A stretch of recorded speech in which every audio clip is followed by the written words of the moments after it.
A strange sickness had plagued the land of Ijale. Many had died from it, and one of the persons affected was Okuro. She had lost her husband to that sickness, and she was left to take care of their triplet daughters all by herself.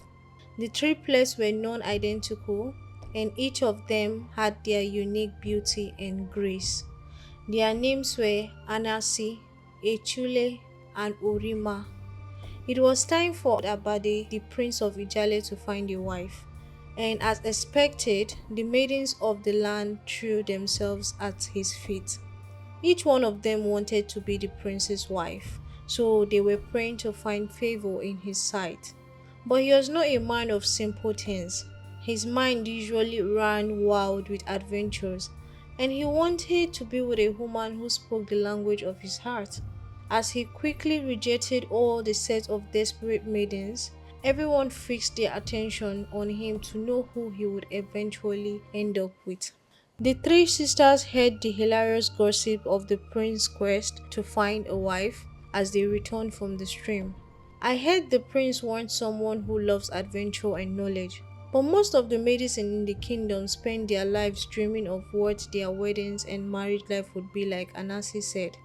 They forget to be human beings with their individual thoughts and feelings. So when they open their mouths to talk, there's nothing to say, Urima replied. You can't judge a book by its cover though, Echelu said. Attempted to cite the maidens. She has always had an attraction for the Prince Abade and wouldn't mind a chance to meet him and try her luck. Her sisters laughed her desires off and they moved on to other matters. The prince grew impatient with each passing day and decided to take the streets to find his bride himself. After a tired day of searching, his special advisor who went with him whispered to the prince, as I went to spend some time by this stream a few days ago, I overheard three girls talking about our recent quest to find you a princess.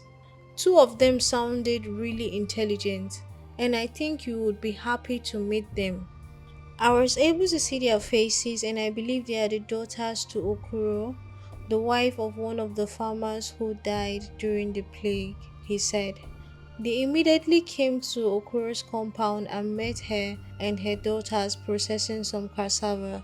They greeted the prince in shock, wondering what he was doing at their house.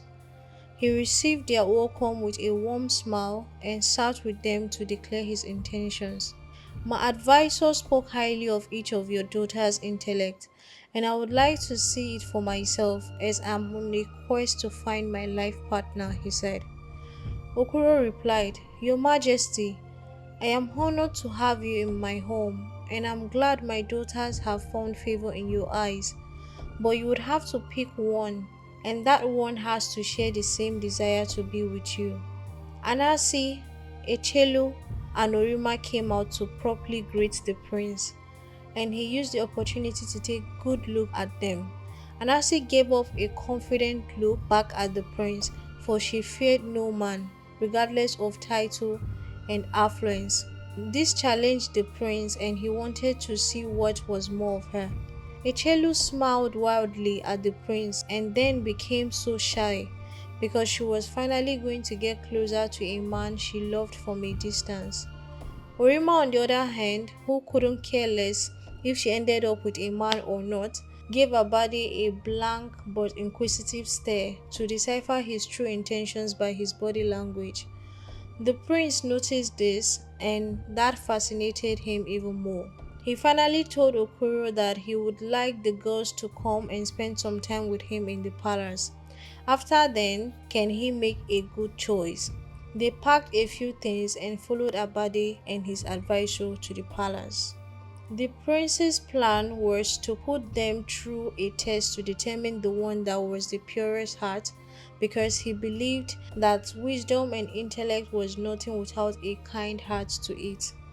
He had three of his closest spies watch each sister individually and observe their activities round the palace as well as their interactions with the people around them.